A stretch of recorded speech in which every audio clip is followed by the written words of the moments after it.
Nessa terceira aula, nós vamos dar continuidade à narrativa do golpe de 2016 nos dias atuais, em 2018, onde o calendário eleitoral apresenta a realização de eleições gerais para a presidência da República, para o Senado, para a Câmara, para os governos estaduais e para as assembleias legislativas. Nesse cenário, onde a população, em sua maioria, rejeita as reformas neoliberais do governo golpista de Michel Temer, o crescimento da candidatura de oposição de Luiz Inácio Lula da Silva contraria os interesses de manutenção do golpe e de suas reformas neoliberais. Ao longo de todo o ano de 2017 e no ano de 2018, Lula liderou as pesquisas eleitorais e é bem possível que seja o candidato vencedor ainda no primeiro turno. Nesse contexto, o estado de exceção e o lawfare apresentam-se como alternativa para a modificação desses resultados eleitorais a partir da exclusão do presidente Lula do processo eleitoral, criando um quadro de grande indefinição política sobre o que acontecerá com o eleitor de Luiz Inácio Lula da Silva. É preciso lembrar que Lula foi condenado no âmbito do processo do triplex do Guarujá pelo juiz Sérgio Moro, em Curitiba, em função da Operação Lava Jato, onde se investiga desvios na Petrobras a partir da delação do doleiro Youssef. Primeira indagação que precisa ser analisada é por que Sérgio Moro julga Lula. O que se apresenta nesse processo é uma descrição estabelecida pelo Ministério Público na denúncia de que, em virtude de contratos da Odebrecht, o ex-presidente Lula teria recebido o pagamento de propina por meio do recebimento de um triplex no Guarujá e das reformas para esse triplex, tornando um imóvel de luxo. É importante lembrar que essa denúncia é apresentada no mesmo dia em que o procurador-chefe da Força Tarefa de Curitiba, Dallagnol, apresenta um PowerPoint, depois de convocar toda a imprensa, mostrando Lula como o chefe de uma quadrilha com vários tentáculos por todos os interesses da Petrobras. Ou seja, na descrição do Ministério Público, Lula chefiaria uma quadrilha que saqueou a Petrobras por vários anos, tendo obtido os benefícios relativos ao imóvel do Guarujá. A primeira perplexidade que surge é como o chefe de uma quadrilha tão poderosa, tão letal aos interesses da Petrobras, seria remunerado por um imóvel no Guarujá e pelas reformas que nele foram apresentadas. A segunda perplexidade que surge foi na leitura dessa denúncia. Ao contrário do que se imaginava para quem viu a entrevista do procurador e o seu PowerPoint, é que não se apontava que Lula fosse chefe de organização criminosa.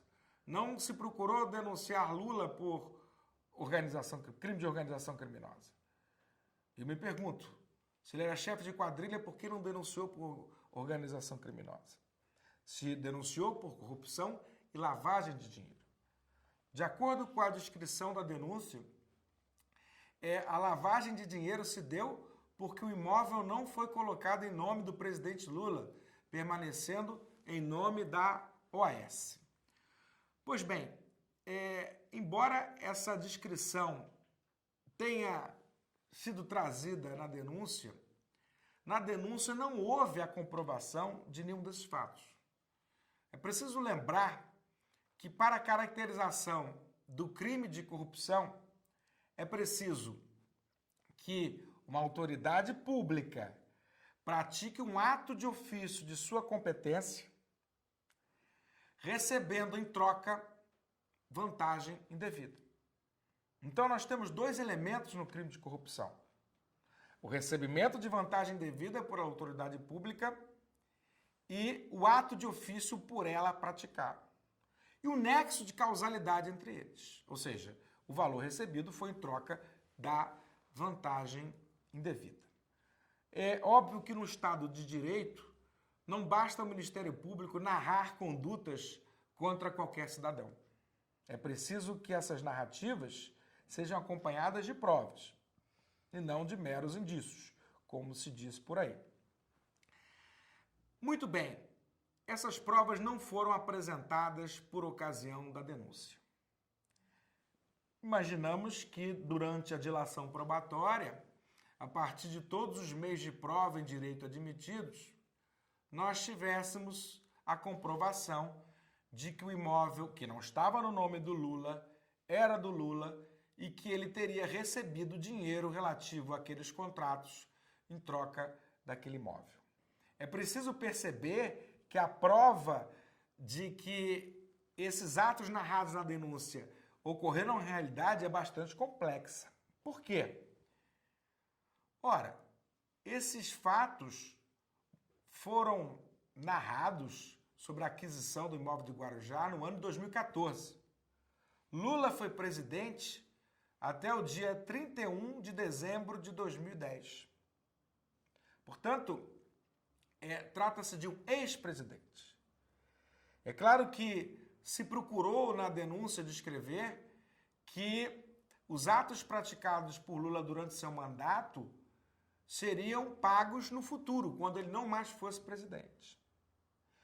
Então, o que se tem que provar é o seguinte, que até 2010, Lula praticou atos num grande esquema de corrupção que resultarão num pagamento que só será feito em 2014 por meio de um triplex no Guarujá e reformas no mesmo imóvel. Ora, não é uma história fácil de engolir, mas naturalmente se esperava que o Ministério Público pudesse trazer provas documentais, provas testemunhais. E o que se viu foi exatamente o contrário. O que se viu foi mais de 60 testemunhas da acusação e da defesa negarem a história do Ministério Público. O que se viu foi a negativa do juiz Sérgio Moro dos pedidos da defesa de periciar o imóvel do Guarujá, para verificar se aquelas obras que estão descritas na denúncia foram realizadas de fato. Nós não podemos saber isso na época. Nós só soubemos agora, quando Boulos e seus companheiros invadiram o triplex do Guarujá e demonstraram que o triplex do Guarujá é um muquifo e que aquelas obras faraônicas evidentemente não aconteceram. Não temos aquela cozinha gourmet descrita na sentença de Sérgio Moro, na denúncia do Ministério Público. Vimos um apartamento bastante deteriorado e é difícil acreditar que um ex-presidente da República, com o patrimônio pessoal que o presidente Lula tinha em virtude de suas atividades declaradas à Receita Federal, pudesse querer adquirir aquela unidade habitacional, sobretudo mediante paga de negócios ilícitos. Mas é preciso esperar que as provas sejam feitas. E essas provas nunca apareceram. O juiz Sérgio Moro condenou Lula baseado no depoimento do senhor Léo Pinheiro, dono da OAS. É preciso lembrar que Léo Pinheiro ficou preso mais de um ano e não confirmou a história do Ministério Público. Após mais de um ano de prisão e após ser condenado numa sentença de prisão perpétua praticamente, cujos anos superariam sua expectativa de vida, Léo Pinheiro, que não tinha direito a fazer delação premiada, porque já estava sentenciado, tornou-se uma figura inexistente no direito brasileiro, que é o colaborador do juízo. Então, Léo Pinheiro colabora com o juízo e diz que Lula recebe esses recursos em troca do pagamento de propina. A condenação de Lula se dá exclusivamente com base nesse depoimento. O senhor Léo Pinheiro não consegue provar qualquer dos fatos por ele alegados. E aqui entra um capítulo muito especial nessa história, que não se aplica só a Lula, se aplica a toda a Operação Lava Jato. A forma pela qual as delações premiadas estão sendo conduzidas pela República de Curitiba. Na verdade, a delação premiada, que é um instrumento importante de combate ao crime organizado, foi utilizado pela Operação Lava Jato com objetivos muito explícitos: condenar o presidente Lula. Nós temos um quadro em que as pessoas são presas preventivamente, temporariamente, por prazo indefinido, em condições bastante desfavoráveis. Muitas vezes são condenadas a penas elevadíssimas e encontram como única saída delatar Lula. Não se aceita nenhum tipo de outra delação. Não se aceita delação contra o sistema financeiro, como Palocci quis fazer. Contra empresas de telecomunicações, como Palocci quis fazer. Se aceita delação que tenha Lula. O resto não vem ao caso, como disse o juiz Sérgio Moro em determinado depoimento. Ora, um indivíduo desesperado que luta pela sua liberdade é capaz de dizer qualquer coisa. O Instituto da Delação Premiada, evidentemente, não pode ser utilizado sem que o delator comprove todas as suas alegações. Senão bastaria qualquer criminoso dizer que quem praticou o crime não foi ele, quem praticou o crime foi o Lula. Só servia esse. Era o samba de uma nota só. Nesse contexto, Lula foi condenado a 9 anos e meio de prisão pelo juiz Sérgio Moro. Em sua apelação, Lula reitera a tese da defesa que já tinha sido apresentada em primeira instância, que o que se deu no imóvel de Guarujá era o seguinte: a dona Marisa Letícia, ex-primeira-dama, tinha adquirido cotas de um empreendimento imobiliário de uma incorporadora que foi à falência. Então, dona Marisa Letícia passou a ser credora dessa incorporadora. Essa incorporadora, ao ir à falência, passou seus bens para a OAS. A OAS passou a ser dona de parte dos ativos dessa companhia. Dentre eles, o empreendimento imobiliário no Guarujá.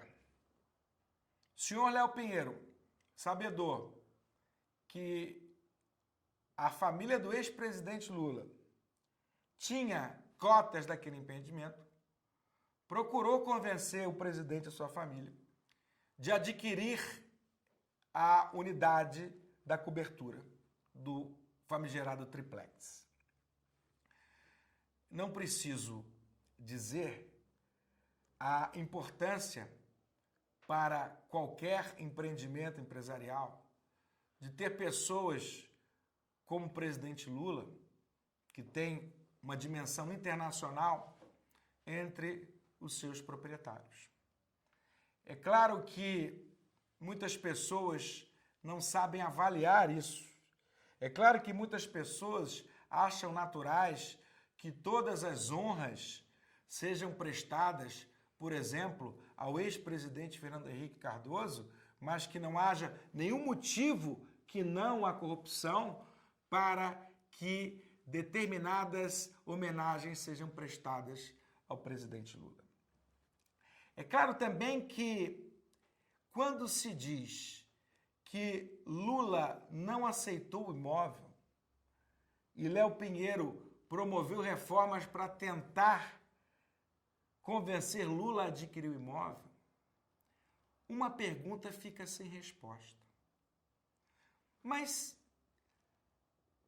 a família Lula ia trocar a cota da dona Marisa pelo triplex do Guarujá, pelo triplex do mesmo empreendimento, pelo mesmo valor?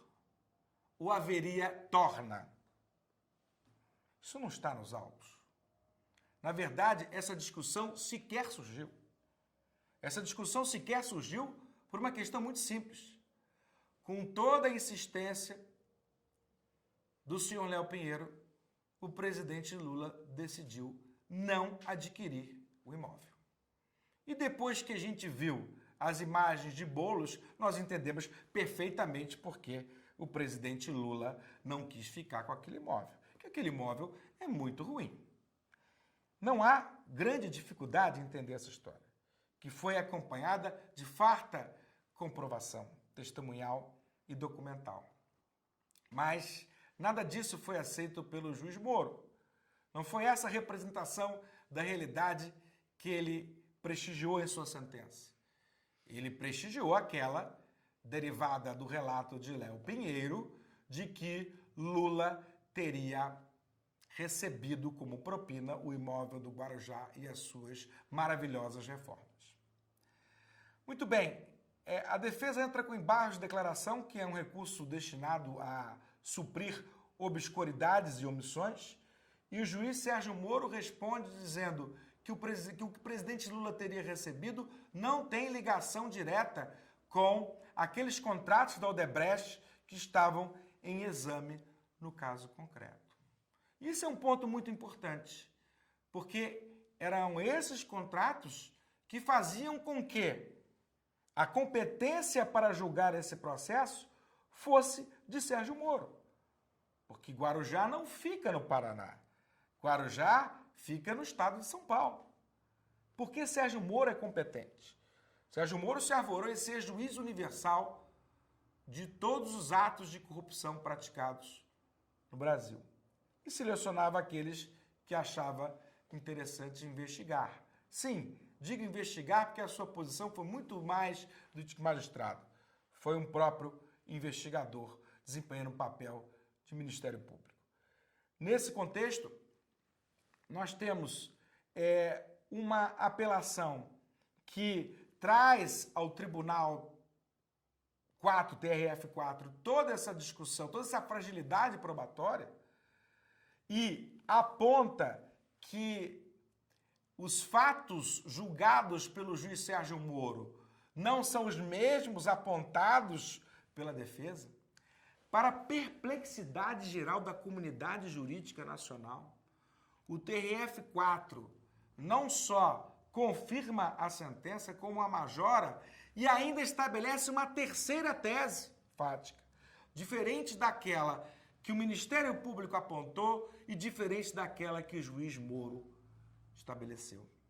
Ora, não precisa ser grande especialista em direito penal, ou sequer em direito, para saber que alguém não pode ser condenado por fatos diferentes do que aqueles apontados pelo Ministério Público.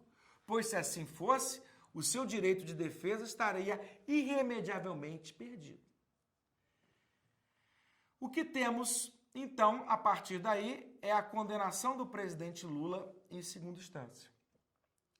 Nós temos uma discussão no Supremo Tribunal Federal para saber se alguém pode ser preso como consequência da sentença condenatória antes do trânsito em julgado.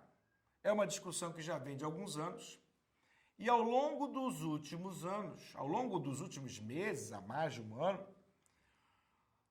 uma maioria eventual que tinha sido formada no Supremo em 2016 a favor da possibilidade de prisão com a condenação em segunda instância foi desfeita. Foi desfeita porque o ministro Gilmar Mendes mudou de posição. Nesse momento, O ministro Toffoli também mudou de posição. Nesse momento, toda a comunidade jurídica sabia que a maioria dos ministros do Supremo Tribunal Federal pensavam que não haveria possibilidade de prender o presidente Lula após a condenação em segunda instância, como não seria possível em relação a qualquer cidadão brasileiro. No entanto, as duas ações declaratórias de constitucionalidade que estavam sob a relatoria do ministro Marco Aurélio e que deveriam ser pautadas no plenário do Supremo Tribunal Federal não foram pautadas. A ministra Carmen Lúcia houve por bem pautar o HC do presidente Lula. E é preciso também registrar aqui perplexidade pelo fato desse HC ter sido afetado pelo ministro Fachin ao plenário. A competência para julgar esses habeas corpus são da segunda turma, onde já se sabia que existia uma maioria favorável à prisão apenas com trânsito julgado. No entanto, o ministro Fachin afeta o tema ao plenário. A ministra Carmen Lúcia alega que rediscutir essa questão era apequenar o Supremo Tribunal Federal, quando se sabia que a maioria dos ministros tinha uma posição diferente da até então adotada. A partir da pressão dos ministros mais antigos, a presidente do Supremo, ao invés de pautar as ADCs, pauta o habeas corpus do presidente Lula. Num contexto em que a ministra Rosa Weber, que formaria a nova maioria, já tinha se manifestado em outros casos que não reveria em casos individuais a posição anterior da Corte. E num voto muito confuso, a ministra Rosa Weber revela que concorda com a tese de que só pode ser preso a partir do trânsito julgado, mas denega o HC de Lula por entender que não deveria rever sua posição nesse caso concreto. Portanto, o presidente Lula foi preso no dia 7 de abril, a partir de um entendimento já superado pelo Supremo Tribunal Federal. E um caso mais interessante ainda nessa questão veio nos últimos dias, quando a própria segunda turma do Supremo Tribunal Federal, que está preventa para julgar os casos da Lava Jato, que está preventa para julgar um eventual recurso extraordinário do presidente Lula, decidiu que os fatos não diretamente vinculados à Petrobras não são de competência da Vara Federal de Curitiba. Portanto, esse mesmo fundamento poderá servir para afastar a competência do juiz Sérgio Moro para julgar o presidente Lula no caso do Triplex. No quadro que nós temos hoje, o presidente Lula está preso há quase um mês, praticamente incomunicável. Ainda assim, lidera todas as pesquisas de opinião. Temos um fato absolutamente sui generis em nosso país. Aquele candidato que as pessoas mais pobres esperam poder por fim a todas essas políticas neoliberais implementadas após o golpe de 16, está encarcerado, sem possibilidade de fazer campanha e ainda assim lidera todas as pesquisas, apesar da perspectiva de, com base na lei da ficha limpa, ser considerado inelegível. O sentimento que a gente tem é que prenderam a esperança do povo brasileiro. No entanto, é muito difícil acreditar que a maioria do povo brasileiro que pretendia ver Lula de volta à presidência da República, que a maioria do povo brasileiro que é contra a reforma da Previdência, que é contra a reforma trabalhista, que é contra a emenda do congelamento dos gastos sociais, vá concordar com uma solução eleitoral que dê prolongamento ao golpe de 2016. Nesse sentido, há aqueles que temam pela própria realização das eleições de 2018. Não estou entre aqueles que são assombrados por ele pessimismo. Eu acho que a sociedade brasileira já deixou muito claro que não aceita essas políticas públicas. A sociedade brasileira, ela tem apreço pelo Estado Social. A sociedade brasileira reconhece os progressos no que tange à redução das desigualdades sociais que foram estabelecidas nos governos dos presidentes Lula e Dilma. A sociedade brasileira rejeita Michel Temer e certamente rejeitará todos aqueles que foram ligados ao seu projeto de poder. No momento, a tentativa é embaralhar as cartas. É de mostrar que não há candidato de oposição que possa derrotar esse projeto.